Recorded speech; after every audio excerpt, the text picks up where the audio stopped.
C'est son premier roman. Scholastique Mukasonga utilise la fiction pour y raconter le génocide rwandais, un nouveau style littéraire pour elle, une liberté qui l'a inspirée. Il est vrai que l'écriture du roman, ça m'a apporté un confort, et une énergie et une force que j'étais loin d'imaginer, parce que j'ai écrit le roman en étant témoin de l'extérieur et non en tant que victime et témoin de dedans. Au départ, des milliers d'internautes ont voté. Puis 12 d'entre eux, que des femmes, ont lu les 3 ouvrages finalistes. 7 d'entre elles ont choisi Notre-Dame du Nil de Scholastique Mukasonga. C'est celui qui m'a fait le plus voyager et j'ai découvert l'histoire du Rwanda d'une manière différente. Je l'avais étudié à l'école et là vraiment du point de vue de l'auteur et de la femme ça avait un impact différent et c'est dans ce livre-là que j'ai retrouvé les valeurs du prix Océan.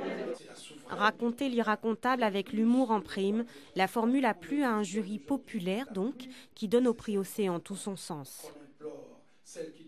Il y a aujourd'hui une force de la critique entre guillemets littéraire qui se fait sur Internet, qui dépasse même les critiques littéraires qu'on trouve dans les quotidiens que vous avez chaque matin pour lire ce qui se passe dans les livres. Et ça veut dire aussi que lorsque vous rendez le livre au peuple, il en sort toujours les livres qui ont été écrits avec le cœur.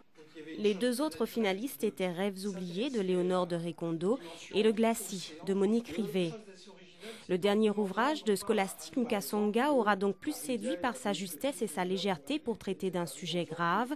C'est sa 3e récompense. En 2012, elle avait remporté le prix Renaudot et le prix Amadou Kourouma.